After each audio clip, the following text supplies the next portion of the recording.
Well, it'll be interesting because usually when the government gives you money, they usually tell you how they can use it. If we were free to use it, we'd use it on special projects, our share of the bridge, our share of the hospital, our share of whatever. But unfortunately, it's so early to start because they've just announced it.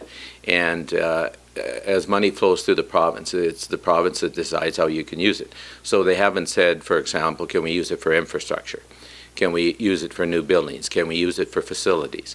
So it's a little early to answer that question, but certainly if we get money, we can spend it. We would probably spend it, of course, starting on infrastructure and then see what our demands is. But first of all, we'd also have to see what the amount is. So there's lots of unanswered questions. Well, the first stream you look at is property tax. Levies and the other ones are determined as direct expenditures. For example, we have a $189 levy for asphalt that generates $4 million, and we spend $4 million every year. But generally, when you're raising taxes for general operations, you raise it out of property taxes. I'd keep working with all our agencies. We support Our House in the Y. Seems to be, attacking it head on with their COT program, their shelters. So I'll continue to write letters on their behalf to their funding agencies to renew their funding.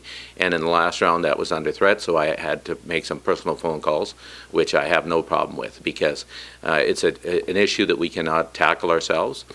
We support the homeless program and housing by giving away lots to the organizations. So it's working with our partners because you just can't deal with it by yourself. If you're going to be the mayor and you don't know the answer, you shouldn't be asked that question. Yes, we have an addiction program both with alcohol and drugs. And so we have to work hard to solve those problems.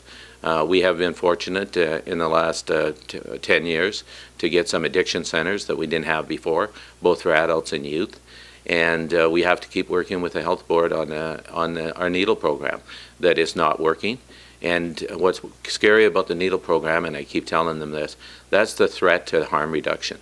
The reason for the needle program is to stop the spread of disease. So I understand that. But until you deal with the needle issue, people aren't going to be happy because they don't like all the needles all over our community. So I'm going to continue to hound the health board. I've been no secret, I've been very vocal to the health board to deal with the needles before we take drastic actions to end the needles in our community.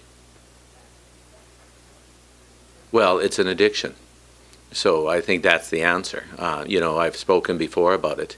And, are we going to allow dispensaries in the city? That's one of the other questions we have. But again, the federal government hasn't even come up with the rules, let alone the province to us. We're always at the bottom of the food chain. So when people ask us questions like that, what are we going to do? We'd like to answer that question. But I don't think the federal government at this point even knows how they're going to do it. That's why they've appointed a panel and a committee and Bill Blair, minister, to overlook it. And so they're still working out the details. And then once they get the details, it'll be funneled to the provinces, and then the provinces will funnel it to the municipalities. So it's going to be an interesting process because, we're just months away from their commitment of letting it roll, and nobody knows what the rules and regulations are going to be. So till we know those, I'm quite sure there'll be rules coming to us as municipalities that it has to be so far away from schools, so far away from the playgrounds. And so till we get that information, I'd like to be more direct in my answer. But we're not in control of that situation. Things that we're in control of, we can tell you exactly how it's going to work.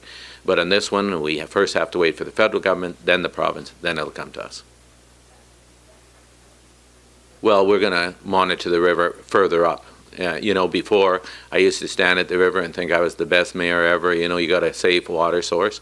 And I did hear about the oil spill that morning, but it was 320 kilometers away.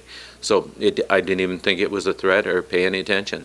And of course, in a couple of days that changed and we were on it.